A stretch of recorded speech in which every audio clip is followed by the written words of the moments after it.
Brenda déjà à la fin, déjà avec nos studios. En fait, nous sommes en direct. Je m'appelle Daniel Nathan. Nous présentons la vidéo de Brenda Biya qui a tant combattu la fille du président. Qu'en pensez-vous de la brésilienne? En fait, Brenda Biya, la fille du président du Cameroun, se justifie devant tous les Camerounais. Voient le monde entier qu'effectivement la vidéo où elle embrassait sa copine, c'est juste un glissement.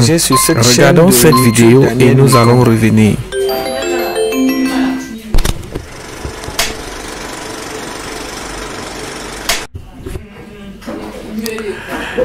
Brenda Biya est déjà au studio avec nous. Dans cette vidéo qu'elle explique, il faudrait très bien écouter. Brenda Biya explique que effectivement cette vidéo où elle embrasse sa copine, c'est juste un glissement.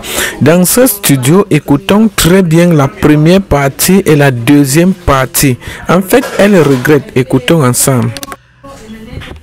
Alors, à savoir que je suis en relation, j'étais en relation depuis 8 mois et je croyais que j'étais heureuse avec la personne avec qui j'étais. Donc de base, la personne était quelqu'un de... Enfin, la relation pour moi avait l'air d'une relation saine. Je croyais être heureuse, je croyais... Enfin, pour moi c'était quelque chose de différent, quoi. Je croyais vraiment être heureuse, je me sentais épanouie, tout ce qui va avec. Ça avait ses bons et ses mauvais côtés, mais malgré tout je croyais que c'était du vrai, quoi. Donc, pendant ces 7 mois, j'ai appris à connaître la personne. Je croyais connaître la personne et tout ce qui va avec. Et je me suis dit que à nos 1 an, j'allais faire un peu... j'allais solidifier notre relation d'une certaine manière. Donc, dans ma tête, je trottais toujours. J'essayais de me demander comment je vais solidifier notre relation.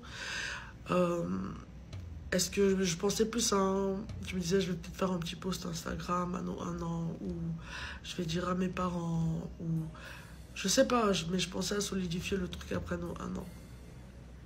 Si parfois je regarde en bas, c'est juste parce que j'ai des notes, j'ai pris des notes, des points que je ne veux pas manquer dans mon story time. Donc je suis quelqu'un de spontané, donc il faut savoir qu'on a eu une grosse dispute quand j'étais au Cameroun. Donc une dispute vraiment décisive où des mots blessants ont été échangés. Et c'était, je pense, 1 jour avant mon anniversaire.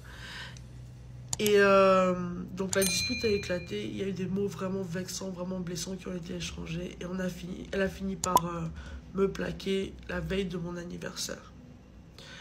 Donc quand elle m'a plaqué, je suis restée célibataire pendant environ 5 jours. Je suis revenue ici à Genève et on a eu une discussion où pendant la discussion, on a parlé un peu de tout et de rien, de comment on se manquait mutuellement, ceci, cela. Malgré qu'on se manquait mutuellement, il n'y a aucune conclusion qui a été faite à la fin de la discussion.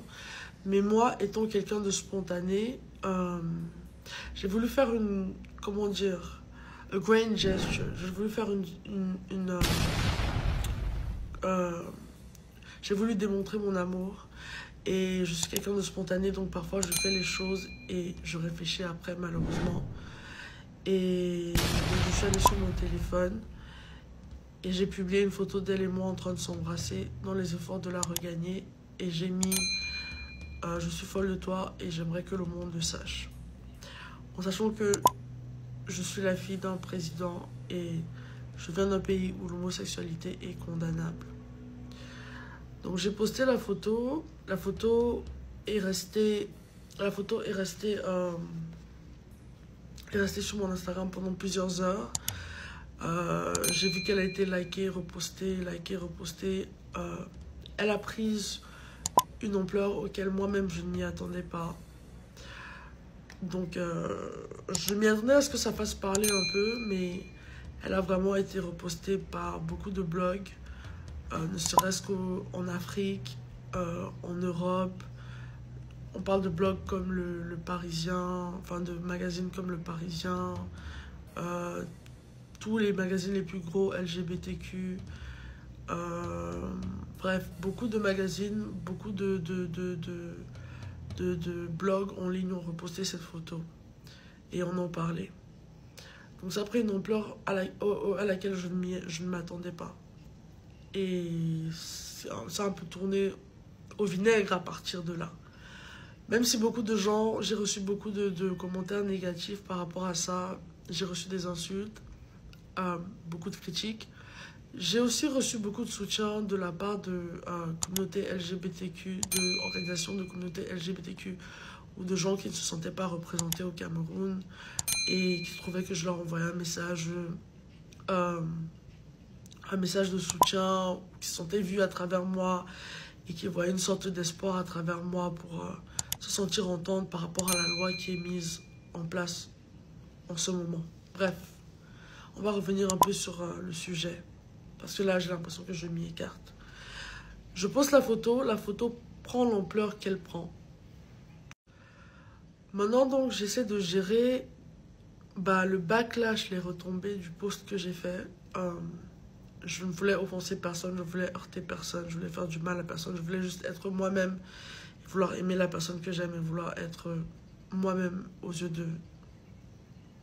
Je voulais juste être moi-même et je voulais juste pouvoir exprimer mon amour ouvertement en sachant que j'étais en relation depuis quand même assez longtemps et qu'il y avait déjà des gens qui avaient assez de soupçons et que je postais quand même avec elle depuis un petit moment. Maintenant donc, pour vous donner un peu de background sur la personne avec qui je sortais, donc c'est une fille qui n'a pas eu un passé facile. Malheureusement, c'était une fille qui a dû faire de la prostitution. Je ne sais pas si c'est malheureux, mais elle était dans la prostitution et elle a vendu son corps à maintes reprises. Et c'était quelqu'un qui n'avait pas, franchement, qui n'avait pas les meilleures des valeurs. Elle disait tout le temps, ah, moi je suis quelqu'un, j'ai des valeurs, j'ai des principes. Ah, mais moi je suis une bonne personne, moi je suis ci, je suis ça. Elle essayait toujours de convaincre les autres et convaincre les gens qu'elle était une bonne personne. Mais ça n'a jamais été une bonne personne et je vais vous expliquer pourquoi. Alors, le post prend l'ampleur que ça prend et la tournure médiatique n'est pas forcément mauvaise sur tous les points parce qu'il y a des gens, ça a double facette. Même s'il y a des gens qui critiquent, il y a des gens en Europe qui saluent le pas et qui voient ça comme peut-être un effort de faire un changement dans la loi du Cameroun, la législature et tout ce qui va avec. Et d'autres voient ça comme un truc purement négatif. Donc on essaie de gérer les retombées de tout ça. Mais une autre chose se produit. J'ai donné une petite interview à un magazine, un seul magazine, où j'expliquais ce qui m'est traversé par la tête et pourquoi j'ai fait ce que j'ai fait. Donc le magazine n'est même pas encore sorti. Peut-être il va paraître. Je n'en suis pas très sûre. Le jour après que je donne l'interview, j'ai des photos privées qui sont publiées à partir de mon compte Instagram même. À savoir que de 1, j'aimerais dire que ce n'est pas moi qui ai publié ces photos. C'est la première chose. Oui, ça sortait de mon Instagram. Non, ce n'est pas moi qui les ai publiées. Donc, j'étais avec... Pour vous expliquer un peu ce que j'ai fait durant ma journée quand ces photos ont été publiées, j'étais avec une de mes amies et j'étais avec ma petite amie en question. Donc, durant cette journée, qu'est-ce qu'on a fait? Je suis sortie déjà avec elle, j'étais sortie avec elle et on est allé à l'interview, bien sûr. L'interview est finie, on est rentré, on est ressorti, cette fois avec mon ami. On est allé chez le tatoueur, d'ailleurs, je me suis fait tatouer Lisa Simpson qui est juste là. On est allé chez le tatoueur, j'ai fait ce tatouage et puis on est rentré et on s'est posé sur le lit. Je suis donc en train de traîner avec ma copine et mon ami. Je n'utilise pas mon téléphone. On est juste posés en train de tous traîner ensemble et tout. Quand tout d'un coup, un de nos amis qu'on a en commun nous appelle. Il nous appelle et nous dit, qu'est-ce que tu postes? Qu'est-ce que Brenda a posté comme ça? Elle dit, mon ami dit, mais qu'est-ce qu'elle a posté comme ça comme moi? Moi, je ne vois même pas, elle a posté quoi? Il nous envoie les screens. Et là, je vois ma copine, mon ex-copine. Désolée, c'est encore nouveau, donc je suis encore en train de... Voilà. mon ex-copine dénudée en train de danser sur mon Instagram. Qu'en pensez-vous de ces propos par rapport pour sa relation hétérosexuelle? Qu'en pensez-tu est-ce que c'est elle qui est à l'origine de cette publication? Laissez-nous un avis pour la suite des vidéos. Et n'oubliez pas de partager sur cette chaîne de YouTube Daniel Nikon.